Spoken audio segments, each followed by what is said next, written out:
they kind of told me what was going on. They said they haven't got paid in a year. Mm. They I said get those that calls all the time too, so that's they good to bring up. really Mm-hmm. a year. Yeah. I've heard. Wow.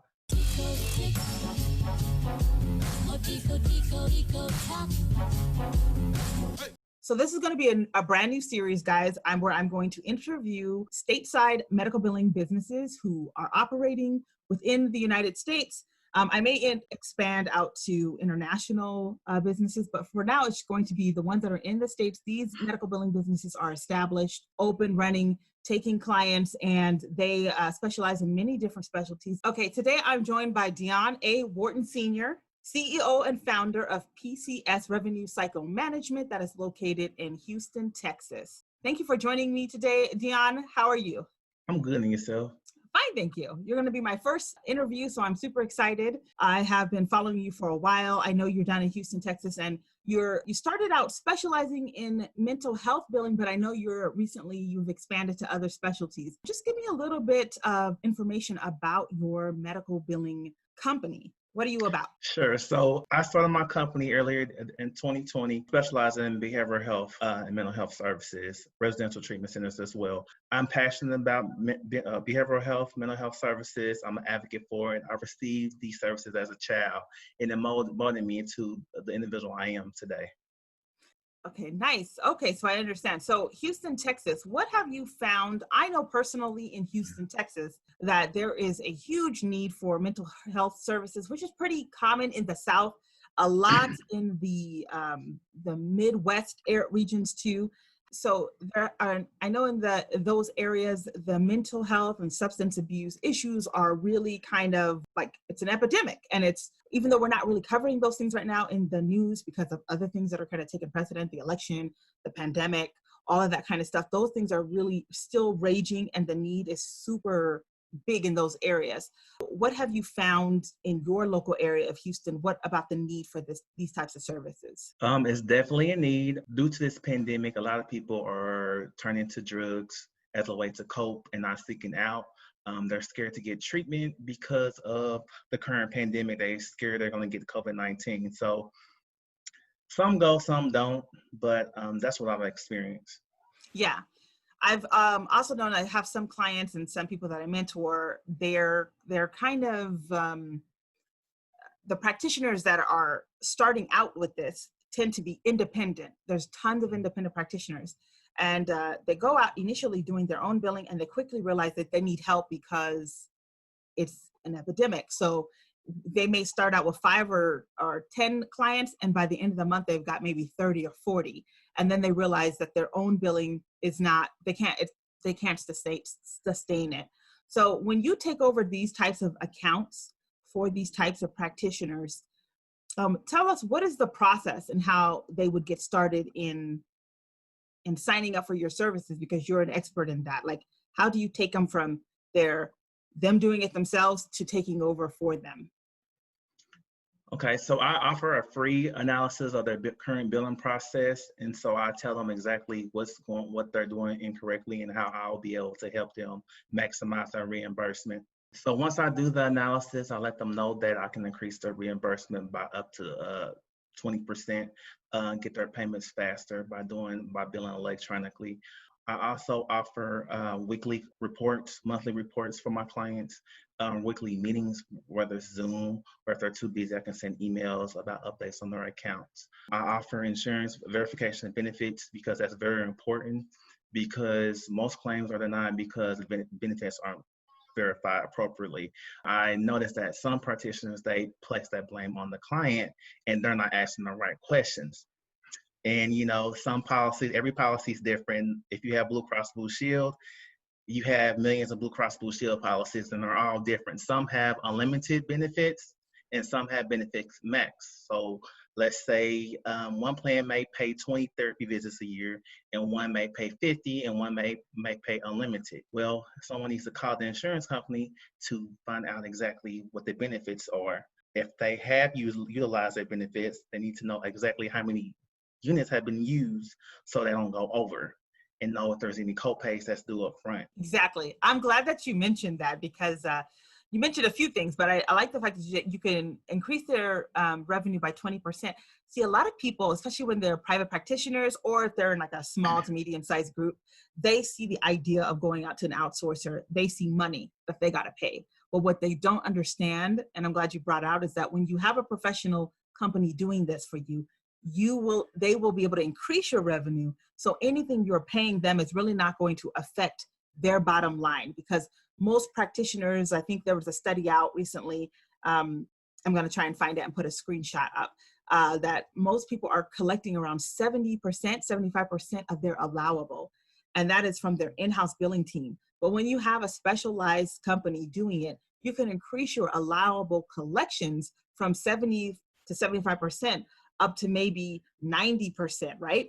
So now you're making, like you said, 20% more than you would normally make. So if you're now having to pay that medical billing company a monthly check, you're still making more take home with that company, paying more than you were without that company. So I think a lot of like practitioners don't really understand that.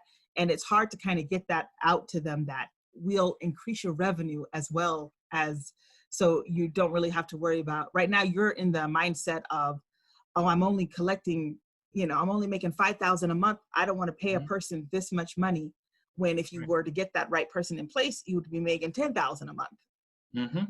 And then I also like the fact that it's so important to get your eligibility and your authorizations done correctly, especially in mental health, because that's where your problems are. Everything is simple if you get your eligibility and your authorizations down packed, because then they can't deny, and then you're not going to, provide services that you're not getting paid for. So I'm glad you pointed that out, because a lot of practitioners should hear that and understand. And it's real big with addiction treatment centers, psychiatric treatment centers, because if you don't have the authorization, a 30-day visit is $30,000. So you may lose out on that $30,000 because you didn't do what you were supposed to do and verify benefits and get the authorization. And you can't bill the patient because as a provider, that's their responsibility. Exactly. Sometimes a practitioner is so, they have a lot of things on their mind, and money is on their mind when money shouldn't be on their mind. The skill set and the expertise should be on your mind, because you can save a couple $1,000 doing it yourself. You think you're saving a couple $1,000 and out the back door is 30 grand because you did it incorrectly.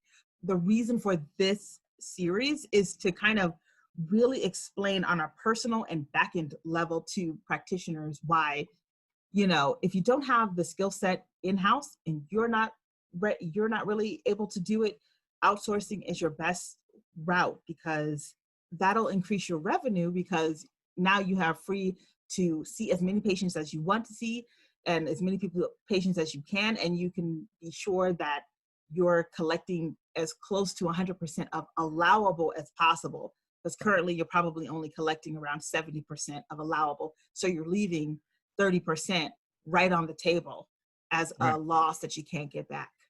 Right. And most practitioners don't have time for denied claims and to follow up. So, I mean, if you're seeing patients from 8 to 4, you really can't call the insurance companies to figure out exactly why a claim denied. You can typically go on the portal to see why, but I mean, sometimes you need to make that call. Because sometimes it requires a phone call. You just can't find out why they're not via the portal. Right. And those phone calls aren't 10 minutes. You can be online. Oh, yes. I'm on the phone with Blue Cross Blue Shield. It takes me at least 30, 45 minutes to get in touch with somebody. And then 9 times out of 10, when I call them, they don't know what they're doing. So I'm on hold for another 30 minutes while they talk to their supervisor or a technician. And then that's like 2 hours just to get a resolution. So, that is a good point too, because I tell people this all the time too. I'm like, sometimes you're talking to payers and you think that they're experts, but they're not experts. They're not. They know a little bit of each section, right? And sometimes they tell you the wrong thing. That's why I tell people to always get a reference number, right? Because if they tell you the wrong thing and then your claims are denied, you can refer back to that reference number and be like, well, that's your fault. You have to pay. Right. So they don't know these things. So that's why it's so important that if you're not really experienced in billing, but you decide you're going to do your own billing because you want to save money, and you're talking to an insurance rep thinking that everything I'm asking, this is all I need to do, right? Because 9 times out of 10, like you said, so 9 times out of 10, like you said, they don't know either. So, or they're not trained to help you get paid. So you can call and go, I'm having a problem with this code and I'm getting denied. And the rep will be like, oh, well, that's the wrong code. But they're not supposed to tell you the right code. You're supposed to know the code. Yeah. So if you don't have the expertise, that payer is not going to tell you the code. They're not going to tell you the correct modifier to use. They're not going to tell you if there is a visit limit, prefer amount, a unit limit for the, they're not going to tell you what's getting you denied. That's your knowledge that has to know that. Right. So if you don't know it, you can't say, all I got to do is call back at the number and I'm going to figure it out, because their job is not to pay you. They want to deny as many as they possibly can so they can have revenue on their end. So that is why it's important to have a professional doing this for you, because you're losing so much money trying to do it yourself. Yeah, and that's interesting you said that, because United Healthcare, they came out with an article saying that they did great this last quarter. Yeah, because you weren't paying claims, because a lot of people were scared to go to the emergency room and the doctor because of COVID-19. So the insurance company, they, even though you have it, they try to restrict as much money as possible. So it's also important that you get your registration down pat, your demographics down pat, because if, let's say, someone has a child and it's a junior, if you don't have that junior on that claim and it's registered that way, that would deny the claim, and say patient not found, because you didn't put the junior on the claim. It's silly, but I mean, you have to do it. Yes, and that's like time consuming. The level of detail is very time consuming. So that's why there's a benefit for having a billing company or a billing professional doing it for you. Also, too, along with that, United Healthcare, there are payers out there who will automatically deny everything, right? That's their policy. That is how they operate. So every claim that comes in, even if you've done your eligibility, you've done your authorization, the claim is just automatically denied, and then they request additional information. That is standard policy. That's standard procedure. Why do they do that? Because they're banking on you being overwhelmed. They give you a short time limit to get that additional information in before they permanently deny the claim. Some payers. So it's a nice and a really effective process and internal strategy that they do to keep as much money as they possibly can.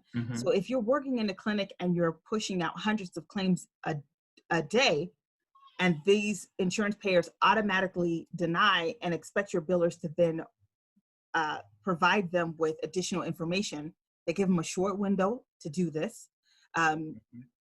Many claims never get paid just because they're not able to jump through those hoops. So there's all these little tricks that I've noticed that people who are private practitioners will they don't even really check their mail, right?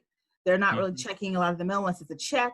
And then in 2 months, they'll see, oh, you had 10 days to return additional information. And they're like, well, but I did all the eligibility and all the authorization. And that's not what you got denied for, because all that is done. You got denied because you didn't turn in your additional information within that time frame. And that is really unethical. I think there should be something done about it, but nothing's done about it yet. So in the meantime, we have to navigate through that. And if you have a full schedule, are you able to do all of that? It's a good question. Right.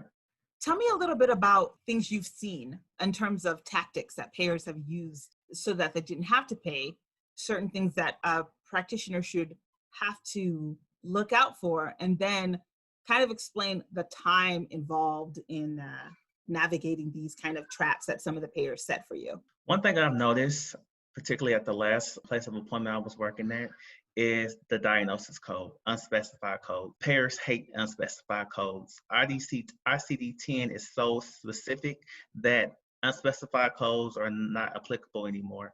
So for example, let's say you bill a family therapy, which is 50847, which is a family therapy with the patient. And let's say the patient has a conduct disorder. If you bill a F91.9, especially UHB, they're going to deny the claim because they need they need to know why the patient has a conduct disorder. Typically with therapy, you're talking to that patient 30, 45 an hour. So you have that opportunity to find out exactly why this person has a conduct disorder. My example, family therapy, is maybe due to their family environment. So it's important to use that specific code to get that claim paid right away, instead of having to wait for that denial and then have to submit a corrected claim. Exactly. And you think about all of those things we're talking about and we add them all up and you realize the detail and the level of expertise and the fact that there are thousands of codes, thousands of combinations. You start to realize the importance of an experienced biller. And you start to realize the importance of not cutting your cost as a practitioner, are thinking you're cutting your cost, because really you are cutting the bottom of your barrel out in terms of the loss that you're experiencing. And for years they experience so much loss, so thousands of dollars in loss, and they can't see the loss because they don't have the expertise, right?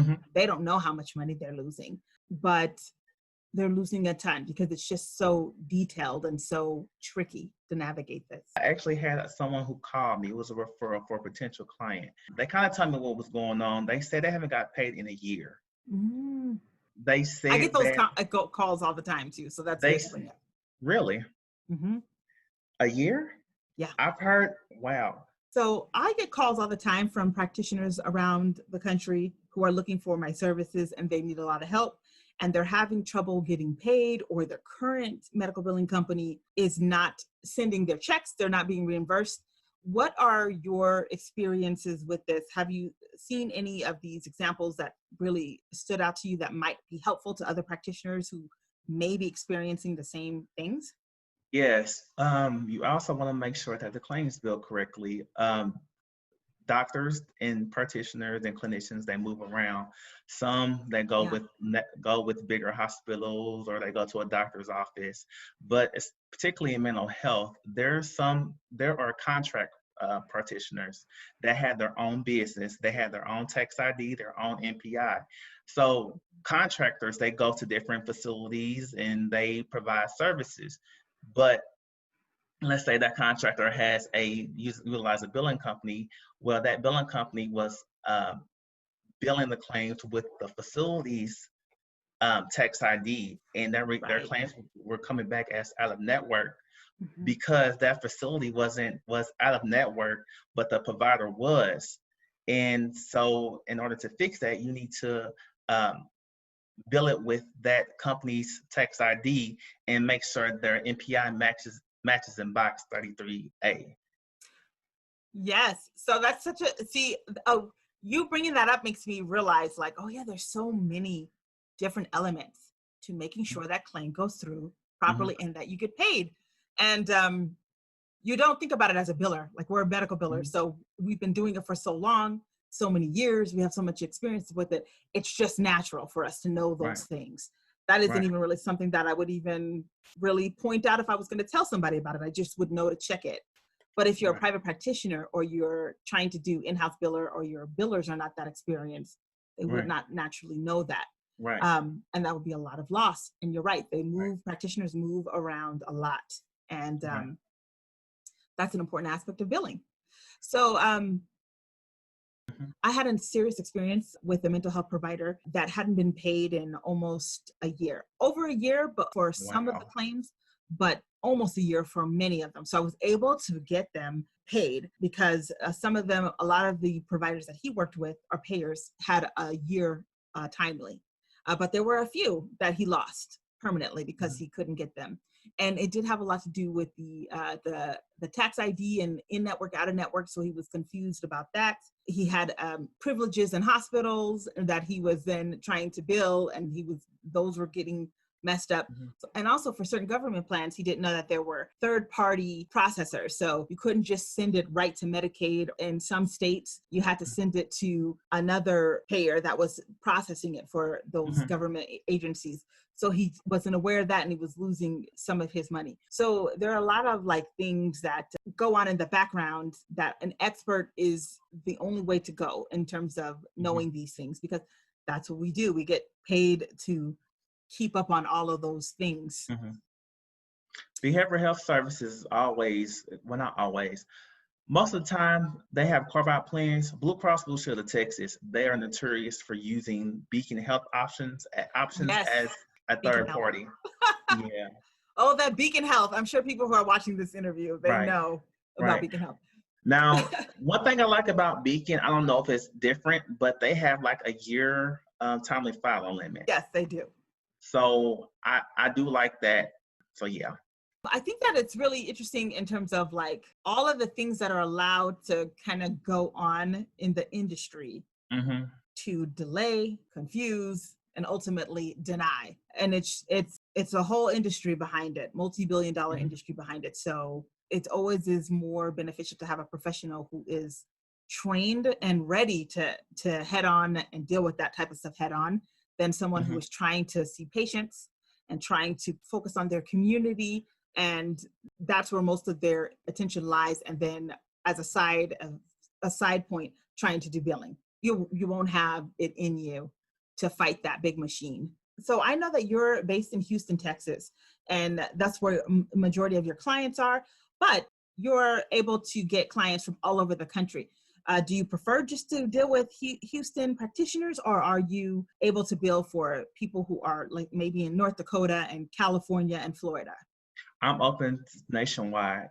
Okay, great. You're nationwide. So tell us about the process. If I'm a practitioner and I'm calling you for services, how do I sign up for your services? So it's simple. We just get some basic information about you, like NPI, tax ID for records. And then we utilize a system called Practice Suites. And so I will, in all of our communications regarding documents, you can send to me via Dropbox, send your files over, and I'll import all that information into my system. I will also give you a login so you can see what's going on with your claims at any given time. Oh, awesome. Yeah, I'm familiar with Practice Suite, and I know a lot of people who use it and have really good results with it. And then the Dropbox option, I have that as well, because sometimes you have so many files that you just need to be able to dump it somewhere without any restrictions. So that's a great cause, or a great and Dropbox is also HIPAA compliant depending on the package you get. So it's HIPAA compliant, so you don't have nothing to worry about. So you're nationwide, but you're located in Houston, Texas. So that's great, because I consider that local, because there are a lot of outsourcing medical billers that are abroad. So tell us a little bit about the fees that you charge for your services, and what your price schedule and module is for that. So we offer full service medical billing service. So basically that's verification of benefits, utilization management, billing and collections, and payment posting. So I charge 8% or $550, whichever is greater. And that is on total gross collection. So basically, once insurance processes the claim, regardless if it goes to deductible or to you directly, I will take 8% of the total collected amount. Okay, great. So that's a nice price schedule for what you're doing in terms of what you offer, because some clinics will not offer, or some medical billing companies do not offer eligibility, which is odd to me. And I do have some clients that transferred over to my services that had to do their own eligibility and their own authorizations. And then they sent it off to the outsourcing billing claim, and the percentage was around the same. So you are pretty much offering a lot of stuff for 8% of collections. So that's pretty nice.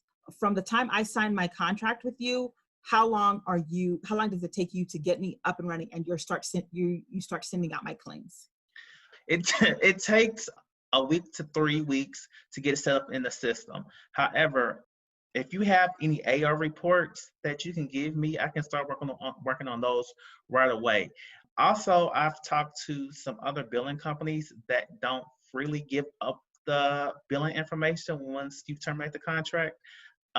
If you terminate with me, I don't have any problem giving you the information. I mean, Yeah. it's your data. You trusted me to do your billing, and if you leave for any reason, then that's your information. And if you can share that with your new billing company, or if you decide to bring your billing back in house, you have the information to Yeah. pick up the pieces. Yeah, that's a good point. Sometimes you are you're leaving a disgruntled outsourcing billing company that doesn't want to easily give you the information. However, I found a way to get around a lot of that. Sometimes it's like, most of the time, unless you're sending that stuff in paper form to them, their mailbox, you either already have a copy of what you sent, so you can resend it. And then we also have access to your availability accounts and things like that. So we can go in on the back end and find out what's really happening. So, but it does kind of, yeah, so that makes sense. It takes you about 3 to 4 weeks to kind of get set up, but you can do the AR right away, which is good because that's revenue that can start coming in almost immediately. Tell us a little bit about how we can contact you if they're a private practitioner or a group, but how will they contact you if they want to get started? My website is www.pcsrcm.com. You can go on there and check out all the services we offer. We also offer credentialing and consulting as well. So if you're interested in that, you can give us a call. We can discuss. You can reach me at my direct line, 281-937-4086. If you want to reach me by email, you can reach me directly at deion.whorton@pcsrcm.com. Okay, great. Okay, so I'll leave all that information down below. That will be all down in below. And right now you started out you specializing in behavioral and substance abuse, but you've recently expanded so you can take a multitude of different specialties. So once they call, they can find out how and what you offer for those specialties, correct? Right. And don't be afraid just because I offer behavioral health and substance abuse. Billing and collections, just every specialty have different nuances. And, I have my coding books and I have the guidelines. So if I need to refer to something, I have the material. So you're in good hands. Yes. All right, Deion, thank you for joining me. And thank you for telling us a little bit about what you're doing down there in Houston, Texas, and the services that you offer, and then touching on some of your expertise. I appreciate you being my first interview. Appreciate it as well. Awesome. So, well, thank you for joining me and have a great day. You too. Thank you.